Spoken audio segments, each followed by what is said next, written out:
Welcome back to WWTA Gaming, and this is Simulation Driving Channel. So, yes, first things first, welcome back. We have changed that title to this channel so that we could really start separating the content on this channel.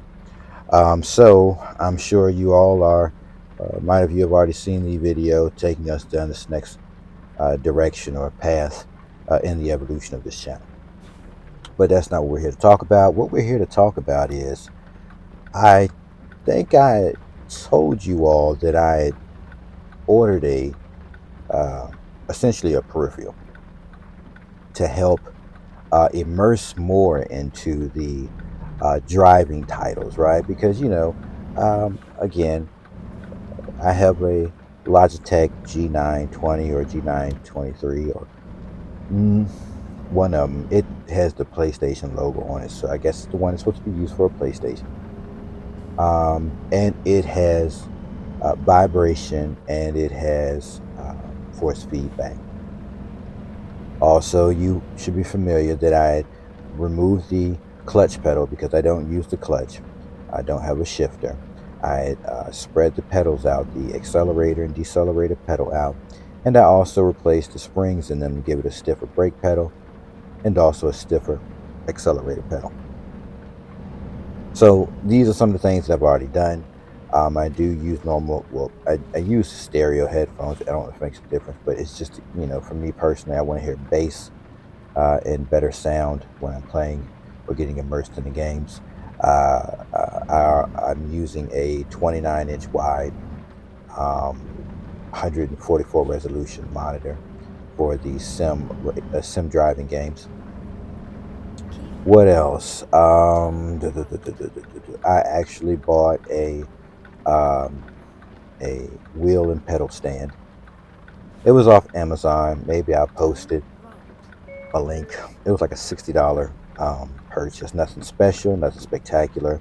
All it does is it stands up, it holds the wheel because my wheel was connected to the desk. So my wheel was connected to my desk, and whenever their force feedback would come through the wheel, the desk would shake left and right. Again, the monitors sitting on the desk.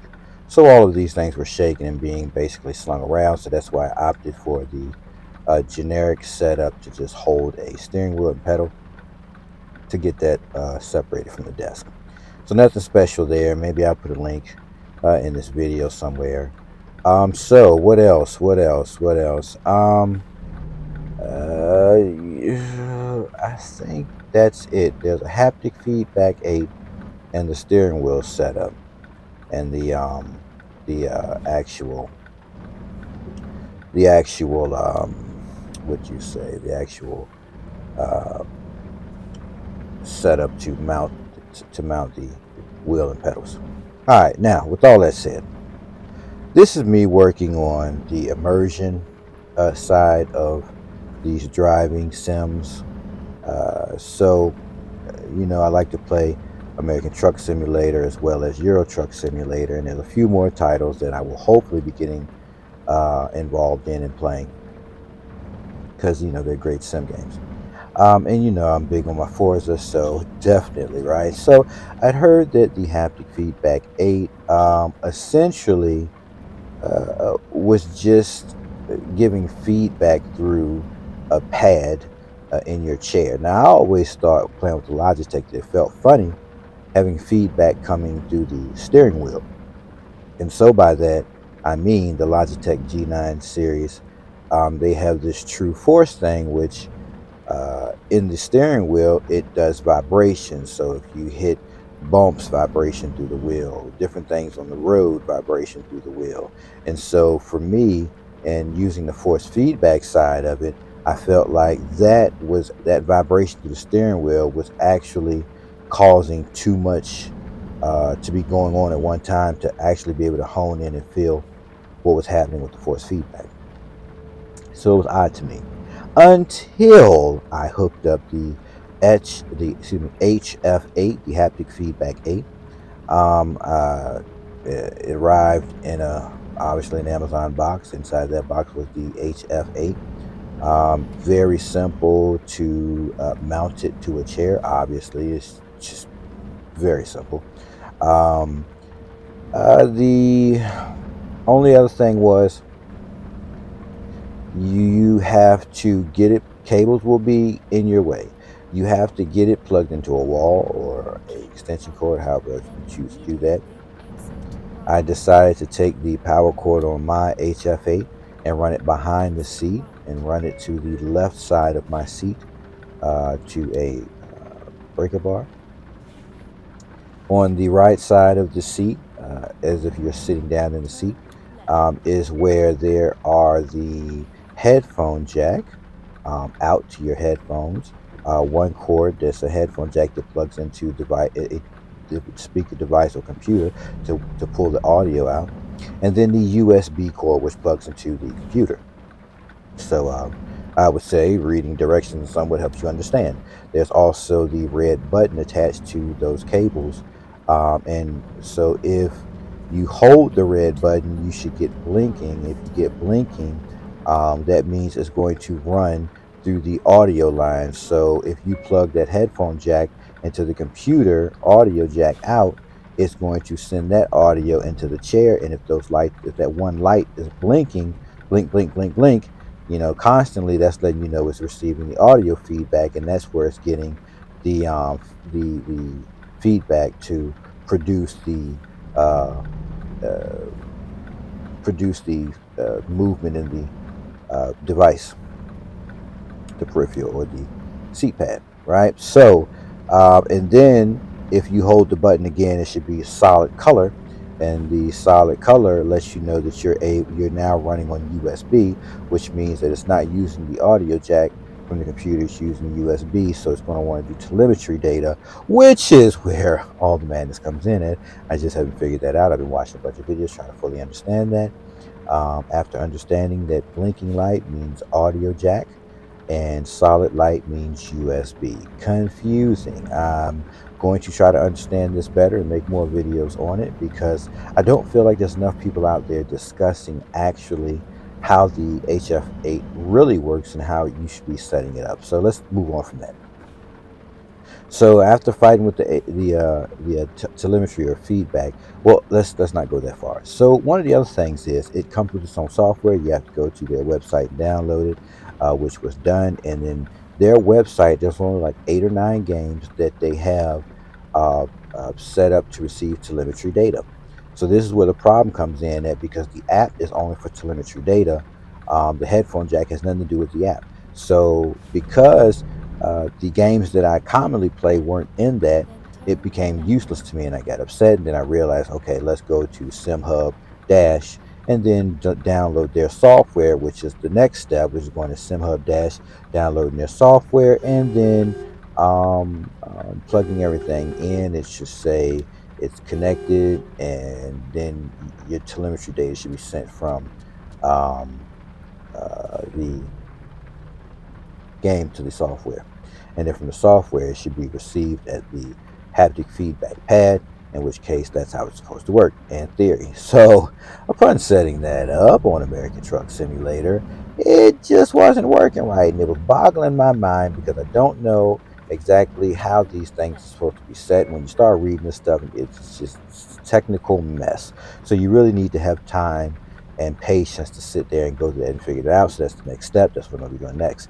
Aside from that, upon holding the button and just allowing the basic generic audio to come through, it picks up the low frequency sounds, and then it brings that through the pads. So this is why they tell you can play any game with it, because it's going to bring the audio of the low sounds through, and as well as watch movies because it brings the low sounds through. And this is where we find why people believe it's like a speaker setup, which is bass, right? You just feel the bass vibration, and that's what it is. It can be confusing, but it's actual motors that are shaking around inside the seats, so it's not speakers. All right, so upon doing that, the telemetry I couldn't make work. I wanted to be working with that a little bit more. I got upset, and again, I plugged up the audio jack And then I was like, oh wow, well, that feels great with American Truck Simulator. Felt really great, felt natural, felt like it belonged there, right? But it still wasn't, operating as promised, like the telemetry data. So when you open up that telemetry data through SimHub Dash, I believe, you'll see all these adjustments that you can do to tune and hone it in. And that's where I am now. Is I want to be able to do that, not just have the audio jack feed coming through. So again, there was some confusion there. There's not too many people discussing how that works and how to set it up for all these different games, but a lot of people are using it on a lot of these games. So, you know, they've honestly went through all type of work to get to that point where it's set up and operational, and that's just something I need to do myself, and probably make videos on that as I start doing that. So it's probably something I work on, is explaining, once I figure it out, explaining it and walking through it in a video. All right, so that's what's going on with the new peripheral that I've decided to add to the system. And like I said, it feels really great, even just coming through the audio jack, bringing in the low frequency sounds in the trucker games. I mean, Euro Trucker, American Trucks, Trucker. It feels great. It feels like if you've ever driven a heavy truck, a 26,001 with weight on it, you'll feel that. Well, you don't even have to have weight on it. You can feel that big diesel engine. You can feel the vibration coming through the cab of the vehicle. So obviously, it just seems so right, even though I wasn't getting telemetry data, which is what I really want, is the telemetry data, because that's what they pretty much advertised. All right. Now, so, what can I say about the haptic? Right? Do I like it? Dislike it? At this point, right now, I enjoy it for what it is. It does great for immersion. So if you're trying to get more immersed into your simulation driving or simulation flight, this haptic feedback 8 will actually play a very great part of you being immersed. Figuring out the telemetry data and setting all that stuff up is just, I wish I knew some walkthrough videos to help me walk through that and go through that, and something to make it a little bit simpler, because it's a little technical.